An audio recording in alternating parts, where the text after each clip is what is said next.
Life hacks? More like life attacks.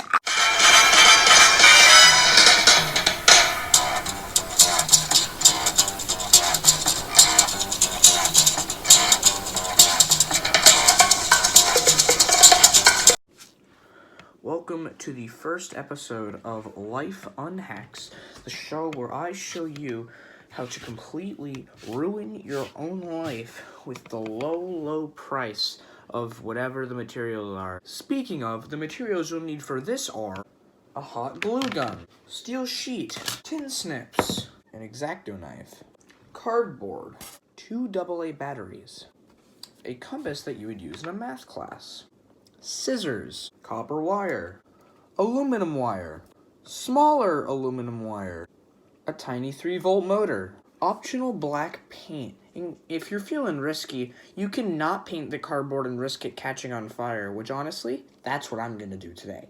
The final thing you'll need is a negative amount of one ingredient, which is common sense, and I will bring that to the table today. I'll tell you the places where you can get these. You can get copper wire and the tin snips and the steel sheet and most likely the batteries and scissors from a hardware store, such as Blown Steepo or Shows. I'm not getting sued today. You can get the cardboard from any other spare box that you have lying around, or you can most likely get it from a craft store where you can also get the glue gun and aluminum wire, which you can get both sizes in the same section typically. And then, for the 3-volt motor, that can be got off of the website such as the Shamazon, where you can get, I think, about 6 of these for a little less than $10. You can also get the X-Acto knife at a craft store as well. Let us begin.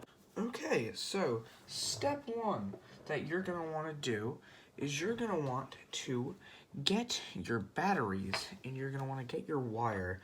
And you're going to make a little thing for them that they can stand up. You have to have one facing this way, one facing this way, because they have to connect to the different terminals from positive and negative, whichever way that was. So then, what you do is you get another smaller sheet of cardboard, and what you can do is you cut off a little bit of that, just so you have another little piece to work with. And what you can do is you make a little housing for them out of cardboard. So that's one wall there for it, that's one wall there for it, and that should be good. You should also plug in your hot glue gun, before you start putting these down, because what you can do is you can glue these down and keep the batteries in place so that they don't move or nothing gets in the way of them. Then what you're going to want to do is, before you glue them down, cut a small tiny piece of copper wire that you can attach the ends to. It doesn't have to be big, it can even be smaller than this if you wish for it to be. But what you can do is you bend them up like this. So you have almost 2 little elevated spikes that you can then put up to the ends of the battery after gluing this down, and it'll touch them there so that they'll always be connected regardless of what you do with them. Once your hot glue gun starts to heat up, you can put a little bit of glue on the end of your wire here, and then you can stick that right down onto the cardboard and right about at the height that it would touch the batteries. So just above it, I want you to go down a little more. So now, once you put it in, it'll come directly in contact with the wire. And then what you can do is you can use the batteries as a kind of little guideline for you. So what you're able to do now is you take them, and then you put them where they're supposed to be, and you get your little cardboard walls, and then you put glue all the way down it and stick it right where the batteries would be. So right on the outside here, I just covered the battery with glue. Now that your battery's in place, what you can do is you can put the other wall on there. You can do this by making sure that for first off, the other battery is in its place properly, so it's the opposite way of the first battery, such as this. And then you put this battery right over here, and then you put the wall directly on the outside of it. So now you have a little cage for your batteries, like they're in a little prison cell. Now what you need to do is you need to cut some tinier pieces of cardboard with the other piece that you got earlier. Cut it off of this and cut little strips that you can then cut in half to make ones such as these. And you only really need to make 2 just so you can have the motor stand up. And what you have to do is you take the little prongs here, and then you make sure they touch the battery. Just touch it. And then it will turn on. Then what you do is you cut this tiny little piece that we just made in half again to make little strips, and you put these right in front of the batteries. And this is a crucial part because what happens is you can't just stick the motor right on top, because right underneath there's this little metal nub, and that is connected to the little tiny bit at the end here, which spins along with it. And if you do that, the motor will not move correctly, so you have to have a little gap between these two. But what you do is you take your hot glue gun again, and then you just stick those right on down in front of each battery.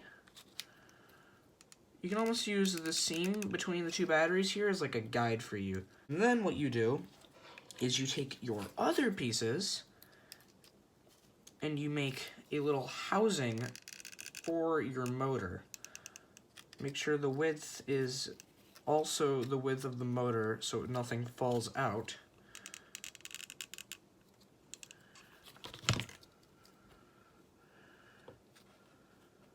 Seems about right.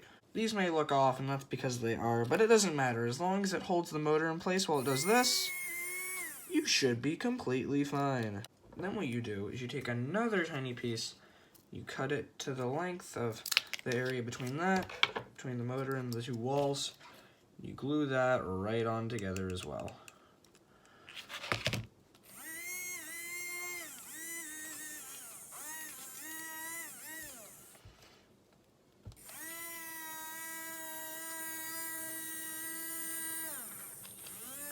Now that your motor won't stop screaming, take one of the batteries out so you can shut it off. There's no switch on this, just so you know. So I made this in such a way that the batteries can be removed and then put back in so it turns on.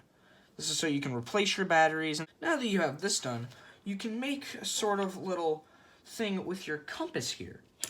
And what you do is you take a smaller piece of cardboard and then you make a circle. It doesn't have to be big.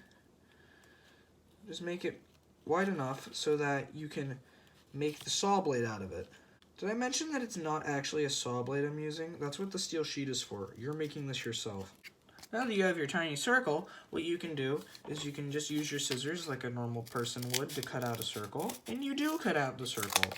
Now that you have your cardboard circle, you can remove your motor, and just so you know, this is not supposed to be attached. If it does get attached when you do this because you thought you had to glue it, haha, joke's on you. That's not what you were supposed to do. Make sure your circle is as rounded out as possible.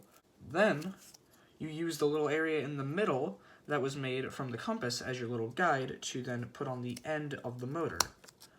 You can glue it if you want or not, doesn't matter, but you know, you can either repurpose this motor later, or you can do the absolutely genius idea of keeping the motor exactly where it is and using this only for its intended purpose, which is to make a reciprocating saw blade. If you're going to keep the motor permanent, put a little hot glue in the bottom there and then stick the motor in and wait for it to dry, because this will keep the motor in place so that the little disc doesn't fall off. So now I can hold it up by that and it's completely okay. Now what you have to do is you could actually use the point of the compass to do this for you. That makes it a lot easier.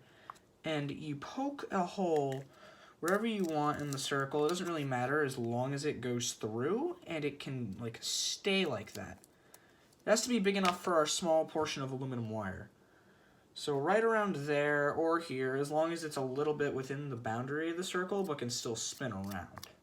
You should also trim down the end of the hot glue for size, just so you can have the thing that goes on the end of this able to turn, or else the whole thing will kind of just buckle and not be able to move well.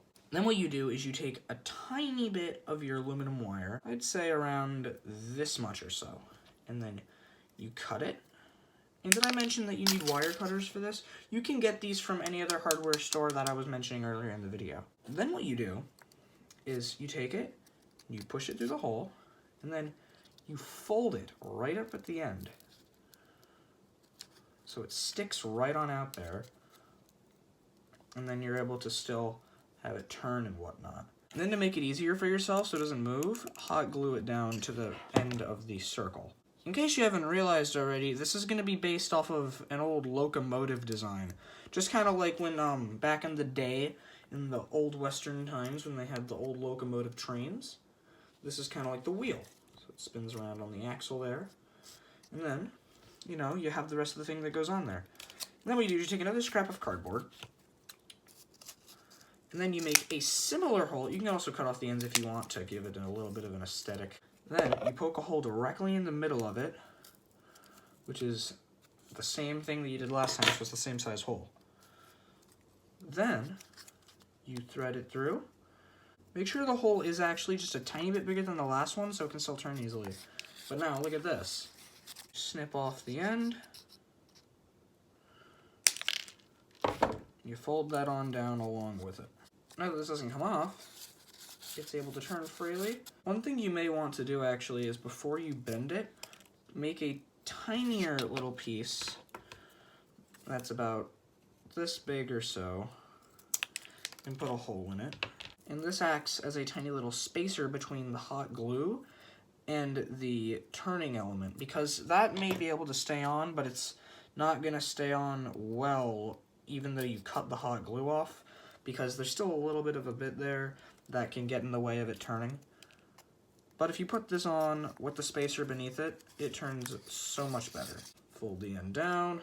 After you got that, you have your working axle. One thing you may also want to do is curve the end down a little bit so there's not much space between the whole area of the wire and the other part, because if it does that, then it's going to be very difficult for it to stay on properly, and it also helps it not fall off. Now you're going to need your steel sheet, and with this you can get any kind of pen. If you don't have this, you can just freestyle it however you want, make whatever kind of design of blade you want, you know, just have fun with it, you know. I'm just gonna go with the classic blade design here. Doesn't look like it, but it'll be something later. Now what you're gonna want to do is get your tin snips, hold the grip down and then unlock it if you don't know how to use them, because these things are typically spring-loaded.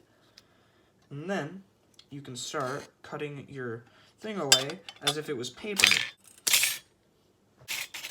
Now that you have that cut out, what you can do is you can start to attach it to your little thing here. And you can do that through means of hot glue or tape or whatever you want to do. But I'm going to use hot glue in this sense, just because it'll be a lot easier. Now that your hot glue gun is nice and hot, what you can do is you can take your glue, stick your makeshift blade right at the very end of it. Make sure that it's completely glued down just so nothing gets messed up or nothing gets undone. Do it on the back too, just in case, might as well. If you're feeling adventurous, press your finger down on it. It burns, but I don't like to show that because that's not nice on camera. One thing you can actually do to make it easier for yourself is you can cut more tiny little things right around the circle and glue them on so that it doesn't get in the way once again. Because this is one of the biggest problems when it comes to doing the circular motion, because stuff gets in the way of it all the time and then it locks up. And that's one of the worst things that can happen, because, I mean, you know, you don't want to have it break halfway through using it, right?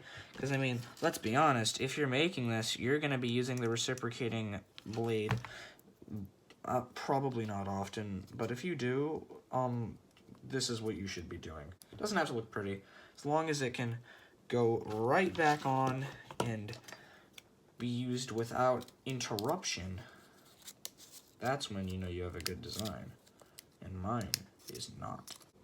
One thing that you can do now is take the end nub here and then bend it just a little bit so it kind of curls over. So that you bent it like this, bend it back over so it's now like this.